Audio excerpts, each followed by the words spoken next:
Before the coronavirus stopped sporting events for the rest of the spring season, the Liberty University men's wrestling team ended their season as national champions.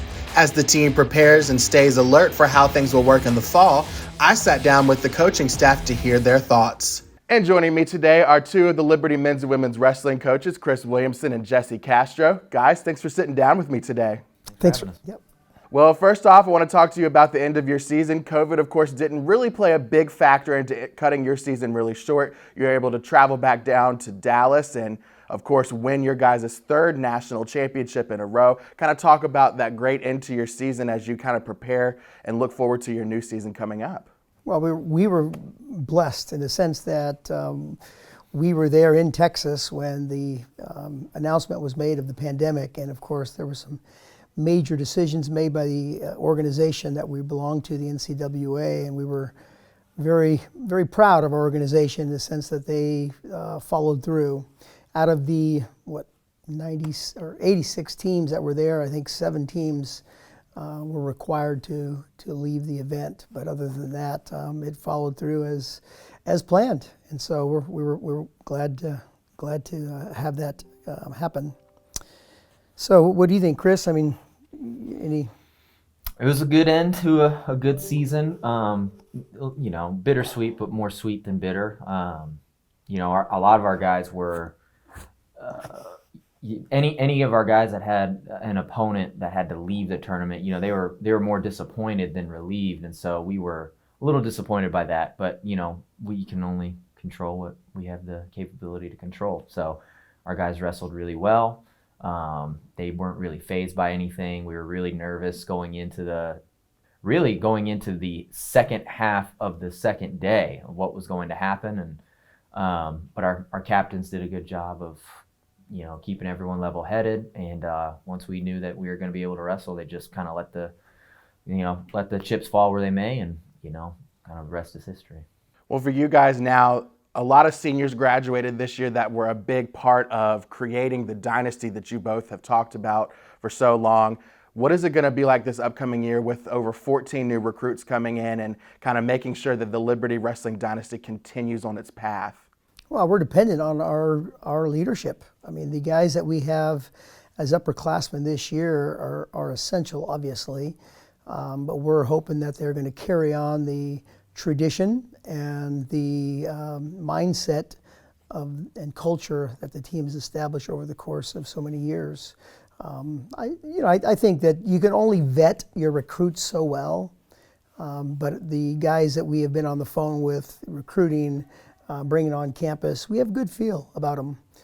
There might be a few, wild guys in there. Maybe I don't know, yet to be seen. But I think for the most part, they're good. They're good kids. They're believers, and they're here for the right reasons, seemingly. And I think they'll jump on board and ride the wave with us. Yeah, we're not looking to rebuild or anything like that. We're hoping to hit the ground running. Our senior leadership is small in numbers. We graduated a lot of seniors, but and as a result, our incoming senior class is tiny. But I think they're ready to pick up the mantle, and they're going to be relying a lot on the juniors and sophomores coming up because we've established a good culture going forward, and so there's not a whole lot of work to be done in the culture area. It's going to be more maintenance to make sure that our new guys coming in understand what we're about.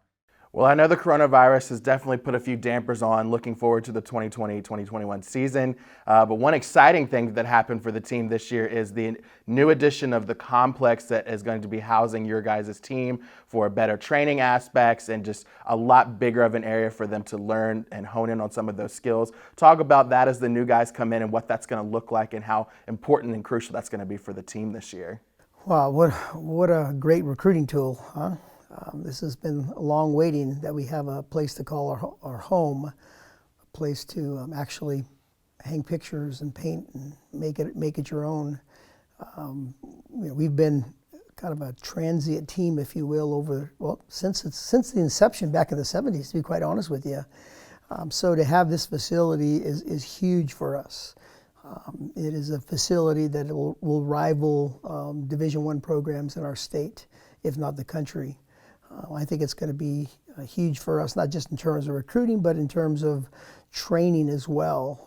I was there yesterday all day moving weights and mats and things, and I was just amazed in looking into the weight room, for example, the equipment there that our strength training has to work with, and our training area, you know, the amount of space that our guys are going to have to work in. Yeah, our guys have been, you know, ever since we were moved over to Macy's, our guys have been looking for their home. You know, we've kind of been in the wilderness for a while, so it's nice to really be able to look over and see, you know, the promised land, and you know, make that our long-term home. And so our guys are really excited, and you know, it helps that we won 3 championships in an abandoned mall, and you know, Liberty did they really did a good job for us over there.